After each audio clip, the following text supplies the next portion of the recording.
La sensibilisation, alors ça part à l'origine de Marc. Donc Marc qui s'occupe de l'association Phoenix, que je connais depuis longtemps.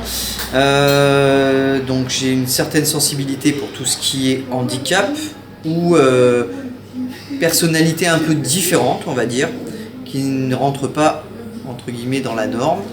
Après la norme c'est bien vaste. Avec toutes les difficultés que ça engendre de vivre dans une société quand on n'est pas tout à fait comme tout le monde. Le problème de pouvoir manger dans un restaurant classique, en fonction du handicap qu'on a, alors ça peut être de la malvoyance, mais ça peut être un handicap physique, des fois on ne se sent pas à l'aise, on se sent pas dans un milieu adapté ou bienfaisant.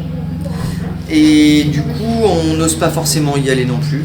Et je trouve que c'est très dommage. Alors pour les gens qui ont des allergies particulières, ça c'est autre chose. On arrive toujours à trouver quelque chose pour changer dans son assiette. Par contre, voilà, en fonction du handicap qu'on a, des fois on ne se sent pas à l'aise et on ne sort pas. Et je trouve ça très dommage. Du coup, aujourd'hui, j'ai accepté de faire ça. C'est une innovation pour moi aussi.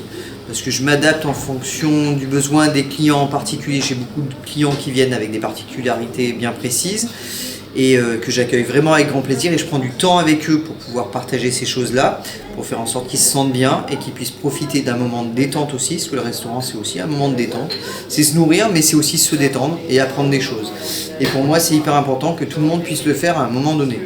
Donc du coup aujourd'hui on va orienter plutôt ce repas. J'ai réfléchi sur comment on allait amener ça pour tout le monde, parce que du coup il y aura des personnes malvoyantes mais il y aura des gens qui sont voyants. Les gens voyants n'utilisent pas forcément les mêmes sens que les malvoyants et le but aujourd'hui c'est que tout le monde sente un petit peu la même chose.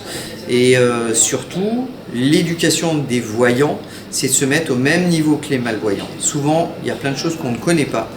Et il faudrait qu'en fait tout le monde soit un petit peu, un jour, à un moment donné, mis à la place des gens qui ont certaines difficultés, avec qui, pour la vie du quotidien, est un peu différente et surtout souvent compliquée quand elle n'est pas adaptée. Donc du coup, aujourd'hui, on va mettre tout le monde sur le même piédestal et on va travailler ensemble pour voir le ressenti de tout le monde. Le but, c'est que justement, les voyants comprennent toutes les difficultés et savoir à un moment donné comment on peut aussi nous comprendre et peut-être changer les choses de la vie au quotidien.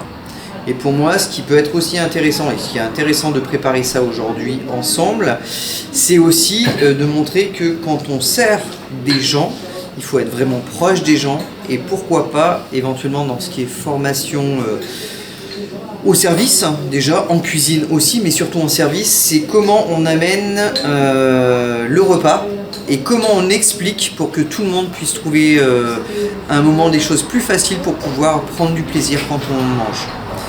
Et je pense qu'une formation un petit peu là-dessus aussi, dans un cursus particulier peut-être, sur tout ce qui est formation au métier de l'hôtellerie, et ça pourrait être bien.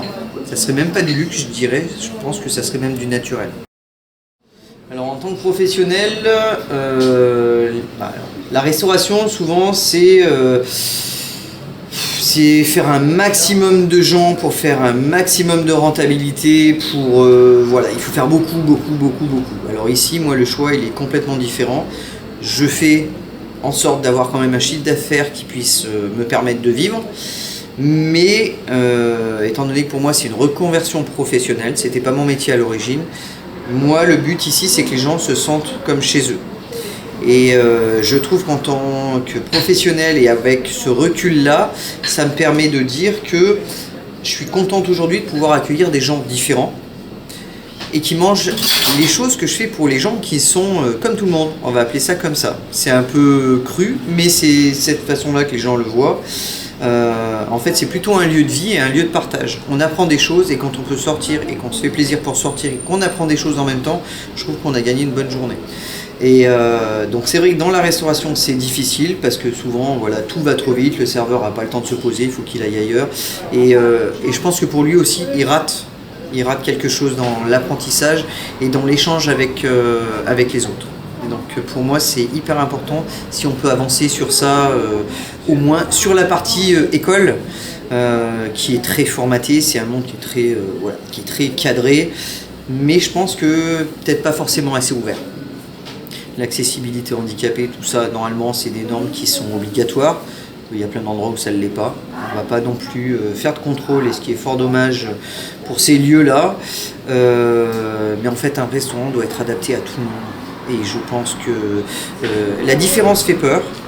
Donc souvent, les serveurs sont un peu mis à mal aussi parce qu'ils ne sont pas préparés.